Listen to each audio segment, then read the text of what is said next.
Olá, tudo bem? Eu sou o José Igor, estudante da Embi Morumbi, do curso de jornalismo, e hoje a gente vai conversar com João Felipe Ribeiro. João Felipe Ribeiro é economista pela Universidade Federal Rural do Rio de Janeiro, mestre em administração de agronegócio pela USP-Exalc, com experiência no mercado financeiro e capitais e mudanças climáticas e seus impactos na agricultura. Domínio de modelagem e quantificação de emissão de gases do efeito estufa, análise de viabilidade econômica e financeira, estratégias de comercialização de títulos verdes, mobilização de APLs e inteligência de negócios e sustentabilidade corporativa. Atualmente é professor do Senar do Rio de Janeiro e da CFO da Base AG. Olá, João, tudo bem com você? Boa noite, Zé. Tudo bom? Prazer estar aqui com você. João, já comecei com a apresentação sua, então a gente vai pular aquele clichê para que se apresente e tal, e já vamos direto à primeira pergunta aqui. A nossa primeira pergunta, João, é o que é o crédito de carbono? Bem, eu gosto dessa pergunta, né? Antes de mais nada, é bom a gente traduzir primeiramente o que é o tal do crédito de carbono, tá? Bem, gente, eu sempre bato na tecla, né? Eu gosto de definir ele como um título financeiro, tá? Existem outras interpretações do mercado, né? Sempre bom lembrar que esse mercado ainda vai ser regulado no Brasil, então a interpretação muda conforme, né, a depender da prática. Mas eu gosto de trazer isso aqui para a gente entender como é a forma de aplicação. Eu acho que faz um pouquinho mais sentido, né? Fica mais palatável da gente entender. Bem, esse título, né, que a gente chama título financeiro de crédito de carbono, ele equivale a 1 tonelada de carbono retirada da atmosfera, né, ou seja, do ecossistema. Então, ele surge como uma forma de financiamento, tá, para as práticas sustentáveis no campo, né, ou também que sejam na cidade. Lembrando que o meio ambiente não é só a natureza, né, o meio ambiente também é a questão da área urbana que a gente convive.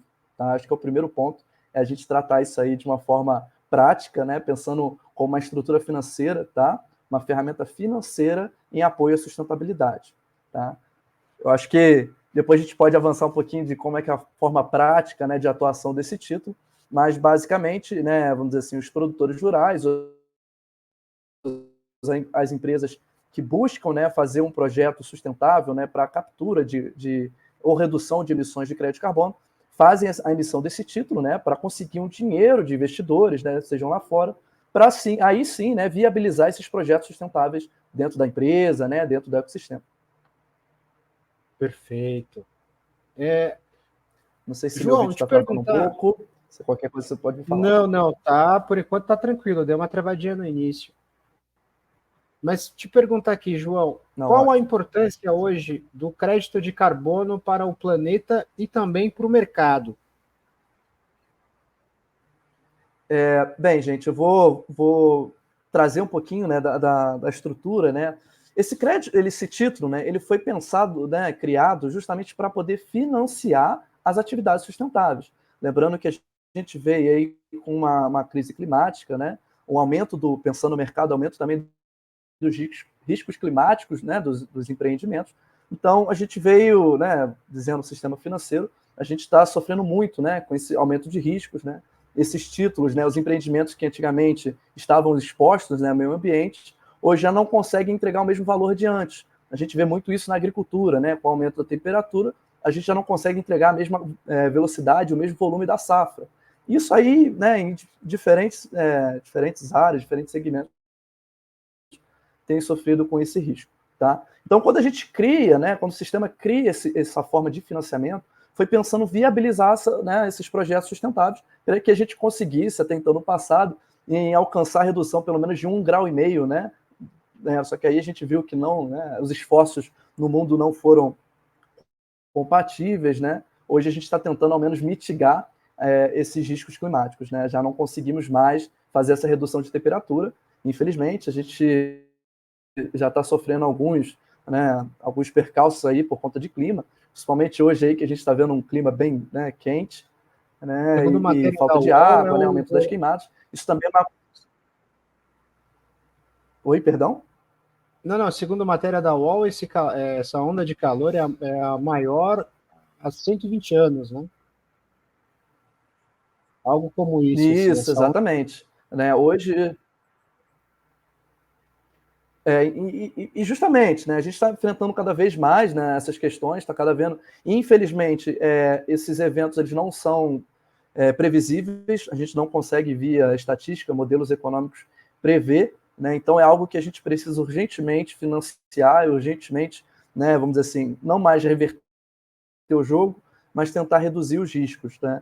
Então, esse, vamos dizer assim, seria uma forma mais barata, né, comparado aos juros que a gente está vendo no mercado também hoje, seria uma maneira mais viável da gente transformar, né, a nossa, né, a nossa estrutura energética, né, toda a nossa estrutura produtiva, numa forma mais sustentável. João, numa pesquisa prévia, eu observei que alguns bancos já fazem venda de créditos de carbono.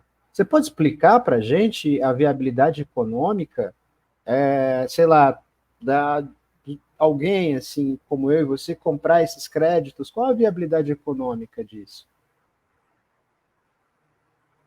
Não, bem, isso é uma pergunta ótima, tá? Isso aí é uma pergunta que muitas pessoas se fazem hoje, tá? Pensando bem, gente, eu vou tentar pelo menos pelo lado do mercado, né? Tá? Como é que funciona hoje? Nos mercados regulados, geralmente lá fora os mercados já foram regulados, tá? A gente tem o que a gente chama de taxa de carbono. As empresas possuem hoje um limite de emissão. Quem passa desse limite de emissão paga, vamos dizer assim, a taxa de carbono, que seria uma multa, né, para os governos. Bem, também foi pensado, né, quando criaram o crédito de carbono, que essa taxa fosse sempre um valor superior ao crédito de carbono. Né, de uma maneira rápida, compensa, né, hoje mais uma empresa, né, que está no mercado regulado comprar crédito de carbono do que pagar uma multa para o governo em função das emissões. E pensando assim, toda empresa hoje possui um risco climático, né, como a gente bem disse. E hoje os bancos não querem mais arcar com esse risco climático. Né? Lembrando que uma vez, vamos pegar na área do agro, né, que hoje a gente vê muito esse debate, né, que uma vez uma empresa que ela não consegue, por exemplo, ter um recurso hídrico bem, né, bem estabelecido, de uma forma sustentável, o banco eles pensa o seguinte: olha, se essa empresa não conseguir, por exemplo, pagar essa safra, né, conseguir entregar esse volume pretendido até o final desse contrato, quem vai ficar com prejuízo sou eu. Né? Então é interessante aos bancos, né, fazerem, vamos dizer assim, proposta, né, e darem limite às empresas, né, para que elas sejam mais sustentáveis, para elas não, né, para que o banco não fique com esse prejuízo. Bem, isso pensando a nível do sistema financeiro, tá? Mas é muito comum hoje, né, as empresas lá fora que têm um varejo mais consciente com essas questões climáticas, né, que está disposto a pagar de repente até um valor superior por produtos que sejam mais verdes, né, digamos assim. Então, as empresas hoje buscam fazer a redução das emissões e, quando elas não conseguem fazer a redução dessas emissões deles, eles buscam a compensação. Né? A compensação via a compra de crédito de carbono. Né? A compra de crédito de carbono, uma vez que ela é feita, ela financia, né, projetos sustentáveis, seja na cidade ou seja na área, vamos dizer assim, de interior, né, numa área rural. Então, existe um fator de lei, né, propriamente, esse é o valor para o mercado, mas existe também um valor de compromisso ambiental das empresas, pensando esse comprador aí mais consciente. Perfeito. João, você pode apontar alguma empresa brasileira hoje que desponte nessa questão do crédito de carbono? Tanto do agro, pode ser do mundo Sim, do cosmético. Sim, hoje a gente tem diferentes empresas, né? Mas sempre lembrando, gente, no Brasil hoje o mercado ainda não é regulado, tá? As empresas não são obrigadas, né? Elas não têm um limite de emissão, por enquanto. Esse debate ainda está sendo feito, acredito que esse mercado seja regulado ainda no final desse mês, tá? Mas existem sim empresas, né? Por exemplo, dentro do agro, a gente tem uma grande atividade da própria Algar, né? Que é uma empresa também se não me engano, de telefonia, né? Ela tem uma área muito forte dentro do agro. Mas sim, a gente tem programas dentro da própria Nestlé, né? Hoje a gente tem também a própria Petrobras aí entrando firme junto do BNDES, né? Então a gente vê diferentes esforços, mas sempre lembrando que é um mercado voluntário. Hoje as empresas, né, que atuam nesse mercado, né, de novo, sempre sob essa pressão sobre a demanda, né? Lembrando os consumidores, mas também pensando no aumento do risco, né? Essas empresas querem reduzir o risco e também, né, pensando que o mercado, no momento em que for regulado, né, o preço desse título, né, vai subir bastante. Então, as empresas que hoje estão atuando no mercado voluntário também fazendo essa previsão de aumento dos preços, né? Então, já estão se botando aí à frente do mercado para conseguirem desenvolver esses títulos mais à frente. Mas lembrando, né, acho que fazendo outro adendo aqui, esses títulos ainda não estão disponíveis para o mercado de varejo, tá? São apenas para, vamos dizer assim, o atacado, são para grandes empresas. Perfeito. O que eu te perguntar também é quanto essa questão do crédito de carbono e se ele está atrelado ao protocolo de Kyoto. Que a gente chegou em alguma... está atrelado. Por favor. Opa, pode comentar, pode. Não. Pode falar. Sim, o protocolo de Kyoto ele vem como, vamos dizer assim, um marco, né, de referência para onde, né, tanto o sistema financeiro, né, quanto as políticas de desenvolvimento internacionais tinham que seguir. Bem, quando a gente estabelece o protocolo de Kyoto, também foram, não é, como diz, né, um protocolo, né, existem orientações do que deve ser feito, tanto para nível de economia, né, a nível de governo, mas também a nível empresarial, tá? Essas medidas foram estipuladas, elas ajudam, né, a atingir as metas também combinadas, né, dentro das COPs, tá? Então, foi meio um protocolo, né, um plano de ação para que fosse atingidas essas metas. E lógico, né, existem metas que você pode, como eu disse, compensar via compra de crédito de carbono, mas o ideal é que as empresas busquem reduzir as emissões antes mesmo de que precisem compensar, tá? Mas existem setores que vamos dizer assim, que é muito difícil ou quase impossível você fazer uma redução, tá? Como a gente vê, é muito a área petroleira, né, petrolífera, perdão, tem uma grande área de exploração, a própria área de mineração, que é muito forte no Brasil, né? Você não, por exemplo, você não tem como fazer uma exploração sustentável nesse segmento, tá? Sempre tem, vamos dizer assim, uma perda, um ônus para a natureza. Então, né, essas empresas buscam compensar. Sim. Então, essas empresas trabalham com a compensação e não com talvez com a redução da emissão de gases. Isso. Perfeito.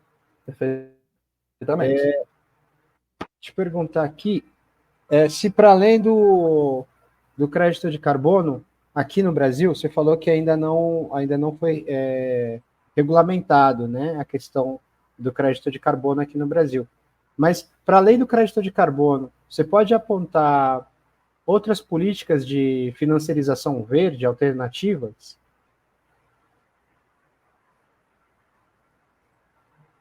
Sim. Hoje a gente tem, há pouco tempo, né, isso é bem recente também, a criação, né, de outros instrumentos de financiamento. Tá? No agro, a gente tem um título que já é bem conhecido, já é bem antigo e bem usual, que é a cédula do produtor rural. Tá? E hoje, né, já existe a cédula do produtor rural verde, que nada mais é que uma forma de financiamento também de atividades, né, sustentáveis, né, vamos dizer assim, em troca de uns juros ali, né, para o investidor. Tá? Existe também, né, hoje, não é comum no mercado, mas já existe, né, toda a estrutura jurídica para a criação, que é a debênture verde, tá? Que também em outros países é comum, mas o Brasil ainda está engateando com essas formas de financiamento. Mas via governo, sim, a gente tem um plano, né, que a gente chamava até então de plano ABC, né, que é pensando na agricultura de baixo carbono, né, instituído pelo governo.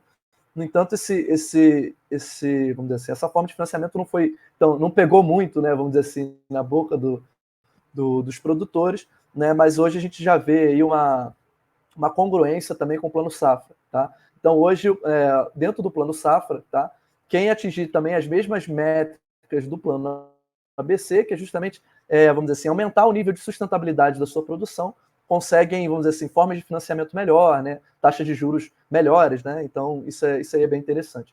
Mas pensando a nível também de grandes empresas, né, vamos dizer assim, agroindústria e até indústrias propriamente, a gente tem a emissão também no caso agroindústria, o CRA verde. Também o CRA é um título bem comum aí também, vamos dizer assim, ele é bem distribuído também entre os investidores, tá? Que hoje é bem comum a gente ter o comércio, né? Então, quando a gente fala em CRA verde, ele é bem recebido no mercado.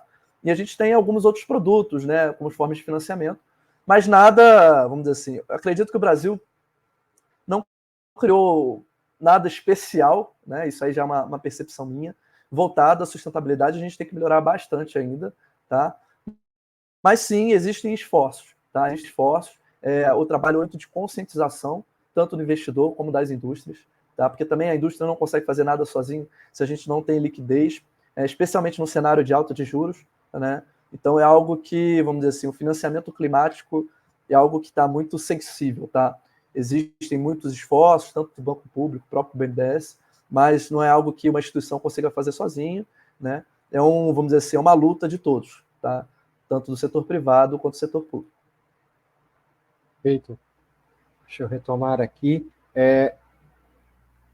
João, te perguntar também sobre se a questão do crédito de carbono tem a ver com a agricultura familiar e se tem a ver também com a agricultura de comunidades quilombolas ou preservação de comunidades indígenas, ou é uma divagação minha? Não, Porque lá sim, atrás você sim, falou, existe essa lá atrás você preocupação. falou sobre a questão. Pode falar. Não, Opa. pode concluir, pode concluir. Não, porque lá atrás você falou sobre a redução da emissão de carbono e sobre políticas de escoamento, né, dessa redução. E aí eu fiz esse desenho na cabeça, talvez. Eu queria saber se faz sentido ou não, se existe uma linearidade nisso. Não, sim, faz sim. Lembrando hoje, né, quando a gente fala em agro, cerca de 80%, né, do agro é composto sim por agricultura familiar, né, e pensando uma vez que, né, os produtores, pensando uma lógica bem básica, né, uma vez que eles dependem, né, do recurso natural ali, especialmente sendo um pequeno produtor, né, não tendo espaço tão grande, né, ele acaba cuidando bastante, sim, do seu recurso. Então, vamos dizer assim que a maior parte da agricultura familiar é, sim, sustentável. Tá? A gente tem algumas dificuldades em relação à certificação hoje, principalmente de orgânicos, tá? Que é uma dificuldade muito grande da gente fazer uma certificação justamente por conta de organização dos pequenos produtores. Falta, sim, atuação de mais, né, cooperativas, né, organização em sindicatos. Isso é muito importante para que a gente agilize. Tá? Mas pensando hoje, né, o cenário como um todo, ainda pensando propriamente o crédito de carbono, ele não é realidade ainda para o pequeno produtor. Né? A gente costuma criticar, né, uma crítica muito grande do mercado, que, nossa, se cria-se um produto financeiro justamente para financiar a sustentabilidade, e o pequeno produtor justamente, né, o produtor que ele está com mais risco, né, ele está mais sujeito aí às mudanças climáticas, né, a pessoa que, de repente, tem uma menor renda, né, que não consiga instalar, por exemplo, uma placa solar, né, que outras soluções sustentáveis, como é que fica? Bem, isso foi uma falha do própria criação do crédito carbono, tá, no início. O crédito carbono era um projeto realmente no valor muito alto, em função da certificação internacional, tá?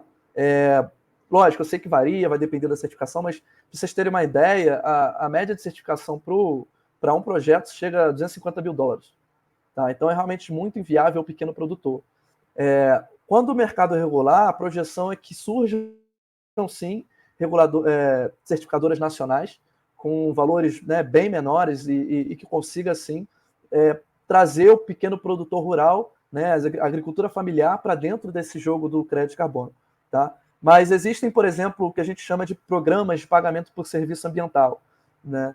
O programa de pagamento de serviço ambiental, ele é basicamente o produtor, né, principalmente o pequeno, ele recebe um valor, né, por exemplo, por cuidado da nascente, né, por preservação do recurso hídrico ali dele, né, por preservação do solo, tá? E existem quase sempre, né, esses programas geralmente são público-privados, tá?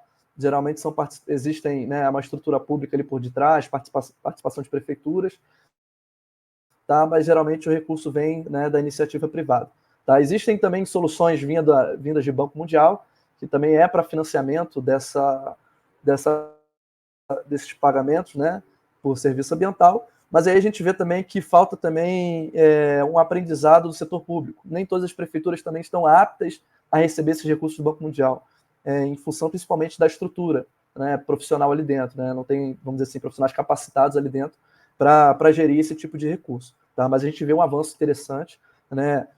Convido a vocês a conhecerem o primeiro case que houve no Brasil, no município de Extrema, né? Também de parceria público-privada, né? Com participação ali do pessoal da Mantiqueira, né? Da Mata Atlântica também. Então, é algo que deu muito certo, que a gente precisa reproduzir em outros lugares do Brasil. Você pode contar um pouco mais sobre esse projeto?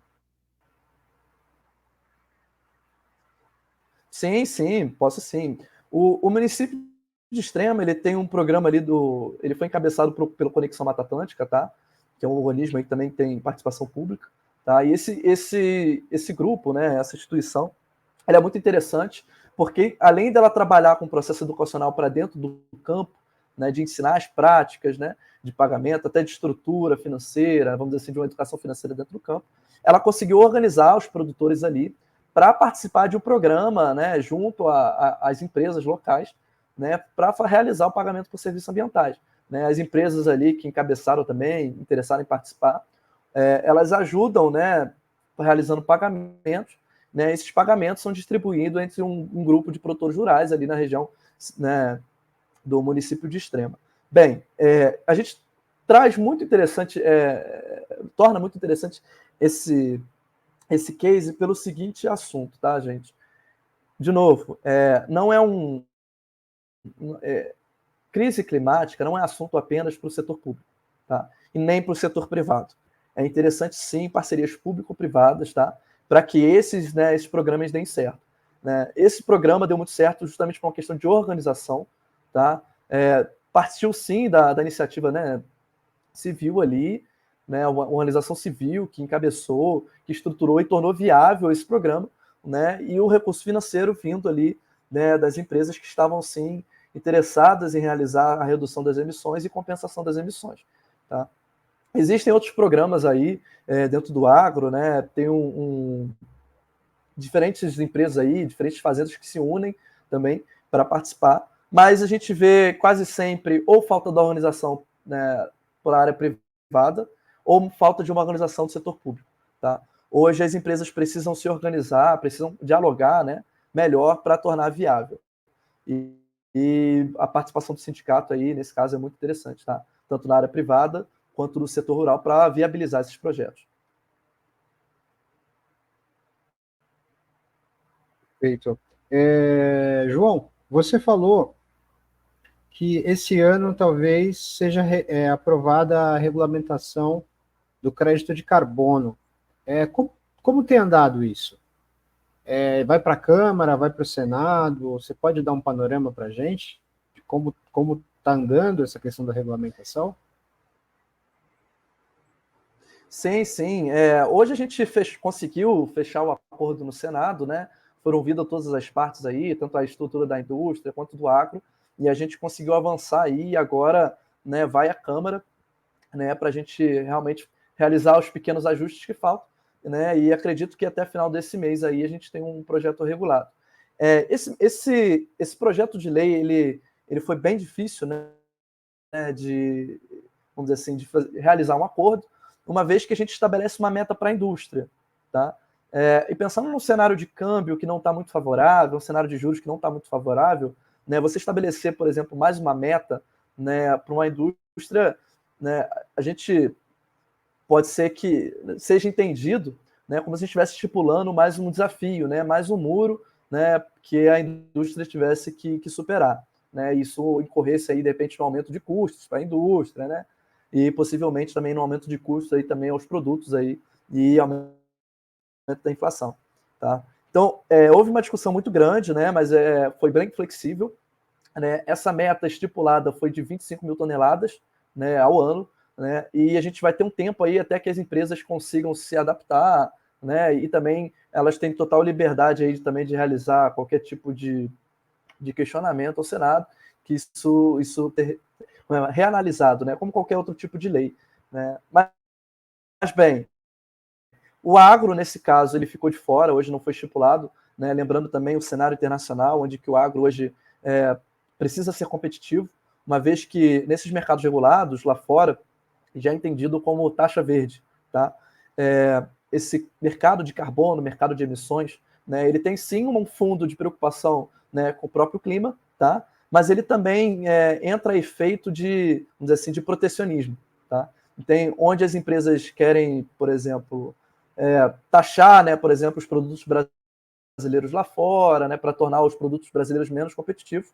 Então, eles usam também dessa taxa, né, de carbono, nessa taxa de emissão, como uma barreira aí, né, vamos dizer assim, até alfandegária, né, como eles estipulam lá, para que o produto brasileiro não tenha tanta competitividade. Tá? Mas, bem, hoje o Brasil, ele, vamos dizer assim, se organiza bem, tá? Ele entendeu, de fato, como é que funciona esse mercado, ele foi o último, ele está sendo o último aí, né? Atrás mesmo até do Paraguai. O Paraguai tem aí 2 meses que conseguiu regular o mercado dele. Mas o Brasil é complexo, né? A gente sabe muito bem que a nossa formação cultural é complexa, a nossa economia é complexa, né? E a situação que o Brasil está vivendo aí também é complexa, né? Então, a gente conseguiu realizar um bom trabalho, acredito eu, né? Na minha percepção, a gente conseguiu realizar um bom trabalho no projeto de lei, e aí ele está avançando agora para a Câmara, né? Para os últimos retoques, para a regularização. Feito. João, te perguntar aqui rapidinho sobre um case que a gente está analisando também na universidade, que é o case da Natura, de neutralização de carbono. E eu queria saber se você está a par disso e o que você pode comentar. Sim, o case da Natura é muito interessante, tá? Ele é até referência para outras empresas do próprio setor deles, né? Mas como para outros, tá? E o setor deles é muito interessante, né? Pensando, vou fazer de repente um paralelo com a agricultura familiar, pensando aí que a parte de exploração, vamos dizer assim, né, dentro do mato, né, e conseguir os recursos, né, para o desenvolvimento dos produtos da Natura, é basicamente, né, de pequenos produtores também, né, de exploração vamos dizer assim, de pequenas famílias, né. Então, é um mercado que está pautado, né, vamos dizer assim, ele está baseado muito... Oi, perdão? Não, a agricultura extrativista, né, que é aquela figura do homem da floresta, da família da floresta, pegar o cupuaçu e a Isso, exatamente. Isso, exatamente. Então, você bota assim que o setor, né, voltado a essa questão né, da Natura, ele é muito baseado, né, num risco climático muito alto, né, pensando quem são as pequenas famílias, né, que estão mais sujeitas, né, a mudanças climáticas, né, a falta desses recursos na natureza, né, até próprio desmatamento, né, de onde são recolhidos esses recursos. Então, é um setor que precisa sim investir, como foi feito, né. Hoje o projeto da Natura é muito pautado nisso, tanto na parte de educação ambiental, né, de como é que é feito esse extrativismo também para não, né, vamos dizer assim, não desmatar, né, não trazer nenhum benefício, nenhum efeito negativo, né, à natureza ali naquele momento. Tá? Então, hoje, esse projeto da Natura é muito interessante, tá? De financiamento, de política ambiental, tá? E para trazer também os investidores, né, o que eu disse antes, né? As empresas que estão com risco climático buscam reduzir até para ficar de bem, né, com os investidores.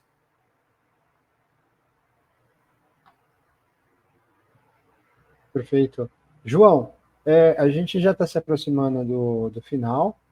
Quero te agradecer pela oportunidade de conversar com você, de poder te entrevistar. Queria saber se você quer deixar uma mensagem final aqui para os alunos do curso de jornalismo da EMBI, acerca do meio ambiente, acerca da financiarização do meio ambiente, né, e dessas políticas que a gente chegou a financiarização verde, né? Queria saber se você quer deixar uma palavra final para a gente. Não, ótimo, Zé. Esse é muito bom, né? A gente tem eu deixo um problema, tá? Deixo um dever de casa, que nada mais do que um termo que a gente chama de greenwashing, né? Um termo que ficou muito popular, né, lá fora, que é basicamente isso, gente. Quando a gente trata de financiarização, né, especialmente de hoje, né, do campo, das mudanças climáticas, né, a gente vê uma necessidade das empresas, né, de de entregar muito resultado, né, para pouca eficiência. O que significa isso? Tá? Tirando dos termos financeiros, as empresas estão muito mais preocupadas em fazer o marketing verde do que realmente financiar qualquer tipo de atividade em campo. Tá? Então, a maior parte dos produtos, especialmente, vamos dizer assim, crédito de carbono, né, sofreram muitas críticas, né? Por exemplo, a própria certificadora internacional foi acusada de fraude, né? Cerca de 98% dos créditos que foram registrados eram fraude, né? Então, onde as empresas diziam, né, estar financiando práticas sustentáveis, quando na verdade realizavam práticas e, vamos dizer assim, a muito mercê, né? Só faziam um videozinho bonito, né? Dialogavam com o mercado, porém, né, a sociedade não via o resultado. Caso parecido, tá, o que houve até no próprio Rio de Janeiro, que foi o case do desligamento, né, do que o pessoal chamava do lixão, né, de Gramacho, né? E a empresa, né, que desenvolveu esse projeto, sim, ela emitiu o crédito de carbono, né, houve o desligamento do lixão, né, tornou um aterro sanitário, porém, né, já foi feito que esse projeto não foi bem realizado. Né, quando, né, outras pessoas visitaram lá, outras empresas de auditoria foram visitar, viram que o problema ali do lixão ainda existe, né, que foi justamente a falta de recursos, né, financeiros para as famílias que estavam ali, que elas ainda dependem da questão do resíduo, né, a questão da poluição do recurso hídrico, que ainda existe. Né?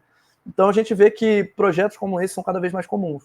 Tá? Especialmente hoje, quando a gente fala em Amazônia, muitas empresas aí que atuam, né, na Amazônia, em realização desses projetos lá, foram chamadas pela imprensa internacional de cowboys do carbono, né? Onde são empresas que vêm ao Brasil justamente para explorar, né, para se valer de um mercado que não é regulado, né, que não tem aparato jurídico, né, para desenvolver esses projetos, né, e vamos dizer assim, pagar valores irrisórios, né, às comunidades, né, que precisam desse recurso para desenvolver, né, para se sustentar, né, de forma sustentável na região, né, e pegam esse crédito uma vez emitido e vendem com valor, vamos dizer assim, 200 vezes mais caro, né, do que for emitido aqui no Brasil. Então, assim, cabe aos jornalistas, né, de hoje e de amanhã ficarem muito atentos a essa questão da financiarização do campo, né, e principalmente da financiarização verde. Né. É uma demanda muito séria, muito urgente. Né. Como eu disse, os bancos estão muito preocupados com isso, as empresas estão muito preocupadas com isso por uma questão de risco financeiro, não é por uma questão de vamos salvar a natureza, nunca foi essa questão, é um risco financeiro. E como é urgente, muitas empresas estão passando aí a nível de marketing não fazendo, tá? Só apenas para entregar essa imagem que tanto o mercado quer. Então, acho que vale a pena aí um dever de casa para os jornalistas que estão vindo aí, de sim investigar, sim, a fundo, né, o que está ocorrendo nesse mercado. Né? E lembrando que a gente está bem perto de uma crise financeira climática, né? Uma vez que, vamos dizer assim, comparando 2008 não vai ser nada, né? A crise que a gente sofreu em 2008 não vai ser nada comparada a essa, tá? Então, as empresas estão correndo atrás. Então, fiquem de olho, né? Busquem saber, busquem investigar, questionem, porque vai vir, vamos dizer assim, muitos títulos financeiros aí, muita gente enganada. Obrigado, João. Espero entrevistá-lo mais vezes, reencontrá-lo. E, galera da EMB, foi isso. Um abração para todo mundo. Um abraço, pessoal.